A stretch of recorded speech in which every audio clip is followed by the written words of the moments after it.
Cheryl Ladd once stepped into the brightest spotlight on television, smiling as if nothing could touch her. To the public, she was the perfect replacement, the new angel who kept a legendary show alive. But behind that smile was a silence she carried for decades. A silence that began on a set filled with tension, power, and unspoken resentment. And once you understand what Cheryl endured, you'll realize this was never about drama. It was about survival. The call that changed everything. When Cheryl Ladd received the call that would change her life, it did not feel like a victory. It felt like a test she wasn't sure she could survive. Charlie's Angels had become one of the most watched television shows in America, and Farrah Fawcett had just walked away at the height of her fame. The show was suddenly vulnerable, and the network was desperate. They didn't just need an actress. They needed someone who could calm fans, steady ratings, and step into a cultural hurricane without collapsing under the pressure. Cheryl was not a star at that point. Her career had been built quietly, piece by piece. She had done voice work, including singing for animated projects, guest roles, and small appearances that kept her afloat but never secure. Hollywood had not opened doors easily for her. Time was passing, opportunities were narrowing, and she knew it. So when Charlie's Angels came calling, she understood immediately what this meant. This was not just a job. This was the job. The producers made a calculated decision. Cheryl would not replace Farrah's character directly. Instead, she would be introduced as her younger sister, a narrative bridge meant to soften the shock. On paper, it was clever. In reality, it placed Cheryl in an impossible position. She was asked to win over an audience still obsessed with someone else, while stepping onto a set already shaped by strong personalities and fragile egos. From the outside, the transition looked smooth. Cheryl arrived on time, learned her lines, smiled through interviews, and did exactly what was asked of her. Ratings held. Fans slowly accepted her. The press framed it as a success story. But inside the studio walls, something else was happening. Something far quieter and far more damaging. The departure of Farrah had left a vacuum, and vacuums breed tension. Cheryl wasn't just the new girl, she was the symbol of change. And not everyone wanted that change. Almost immediately, she sensed it. Conversations stopped when she entered a room. Breaks felt awkward. There was no warmth, no welcome, no sense of shared victory. What should have felt like joining a team felt more like walking into hostile territory. One co-star in particular stood apart. Kate Jackson was not just another actress on the show. She was deeply invested in its identity. She saw herself as the emotional anchor, the serious performer in a series that was increasingly leaning into glamour. And when Cheryl arrived, blonde, polished, and carefully marketed, Kate reportedly saw her not as a colleague, but as proof that the show was drifting away from what she believed it should be. No one shouted. No one made a scene. That's what made it worse. The tension lived in glances not returned, conversations cut short, and an atmosphere that felt cold enough to isolate without ever leaving a mark. Cheryl tried to push through it. She told herself to be professional, to focus on the work, to ignore what she couldn't control. But pressure like that doesn't fade. It settles into your chest, day after day, until it becomes something heavier. At the time, Cheryl didn't complain. She didn't go to the press. She didn't demand loyalty. She believed if she worked hard enough, respect would follow.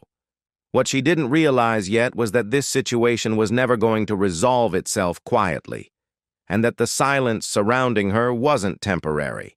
It was the beginning of a divide that would last a lifetime. The silence that slowly crushed her. By the time Cheryl Ladd realized what she was walking into, the atmosphere on set had already hardened. What made it so damaging wasn't open hostility, but something far more exhausting: quiet exclusion. There were no arguments shouted across the soundstage, no public confrontations that could be addressed or resolved. Instead, There was a steady drip of isolation that wore her down day by day. Kate Jackson rarely spoke to her unless the script required it. When she did, her tone was clipped, mechanical, stripped of warmth. Cheryl would try to make small talk during breaks, asking simple questions, commenting on scenes, but the responses were short and final. Conversations ended before they could begin. Crew members noticed it almost immediately. When the cameras stopped rolling, Kate would turn away, speak to others, or leave the area altogether. Cheryl was left standing with her script, waiting for the next call. What made it worse was how that behavior quietly spread. On any set, power shapes tone. Kate had influence, not just as a lead actress, but as someone deeply involved in the show's direction. When she pulled back, others followed. Not out of cruelty, but instinct. No one wanted to be on the wrong side of someone with that much weight behind the scenes. Cheryl wasn't openly shunned, but she wasn't embraced either. And that middle ground can be the loneliest place of all. Directors began staging scenes carefully. Blocking was adjusted to limit interaction. Long takes between Cheryl and Kate were avoided when possible. It wasn't written down anywhere, but everyone felt it. One crew member later described the energy as walking through ice. Even when nothing happened, something always felt wrong. Cheryl internalized it. She questioned herself constantly. Was she saying the wrong thing? Standing in the wrong place? Existing too loudly? She was doing everything right on paper, hitting her marks, delivering her lines, maintaining professionalism, yet she felt perpetually out of place. The irony was cruel. The audience was warming to her, but the room she worked in every day felt colder by the week. Jaclyn Smith often found herself caught in the middle. She maintained cordial relationships with both women, but even she couldn't bridge the gap. When Cheryl and Kate were together, the air changed, smiles tightened, silence stretched. It became something everyone learned to work around rather than confront. For Cheryl, the emotional toll began to compound. Long hours, relentless pressure, and the constant awareness that she was not truly welcome started to erode her sense of safety. She didn't feel like part of a team. She felt like a tolerated presence. And while she kept her composure on camera, off camera, she was absorbing a kind of stress that doesn't fade when the day ends. What she didn't know yet was that this quiet strain was building toward something far more painful, and that the silence she endured would eventually force her to draw a line she would never cross back over. When silence turned into a line that could not be crossed. For a long time, Cheryl Ladd believed the tension would eventually ease. Television shows are stressful environments, and personalities clash. She told herself this was temporary, something that could be endured with patience and professionalism. But as the seasons progressed, it became clear the situation was not improving. It was hardening.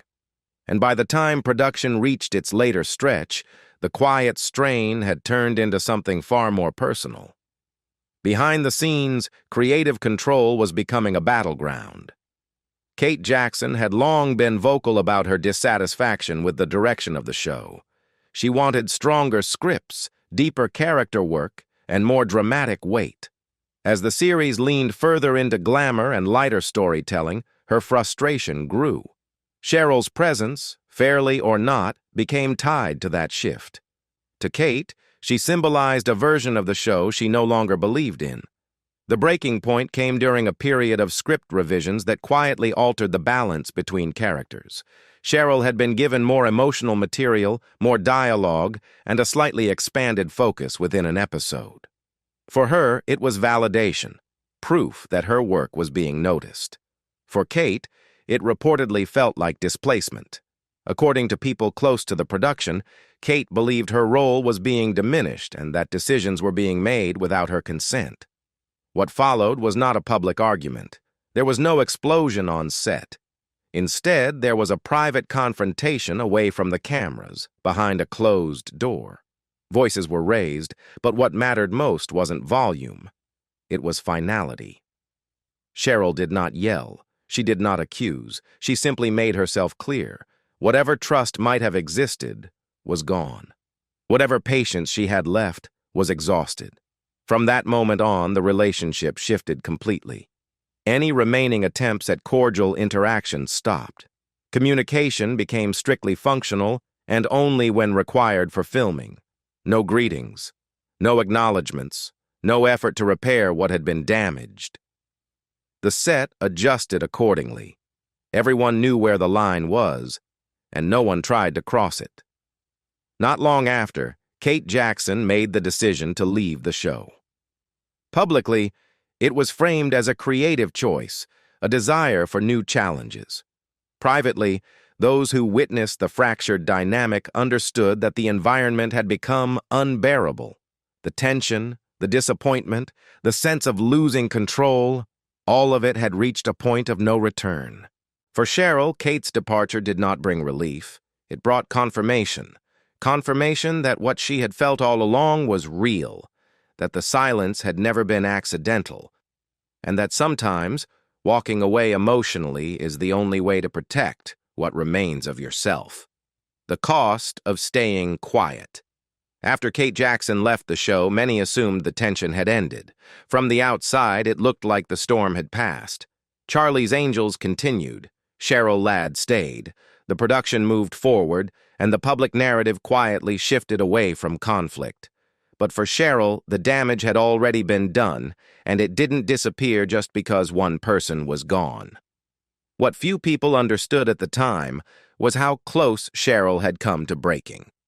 The isolation she experienced on set wasn't just uncomfortable, it was destabilizing. She was carrying the weight of being the replacement, the outsider, and the unspoken symbol of a creative direction she never chose. And she was doing it while trying to hold herself together emotionally. Years later, Cheryl would admit that the pressure of those years nearly overwhelmed her. She was dealing with deep personal struggles that never made headlines. She had recently become a mother and was quietly battling postpartum depression. At the same time, she was navigating family responsibilities and the relentless demands of a hit television series that allowed no room for vulnerability. Every day required her to perform strength even when she felt fragile.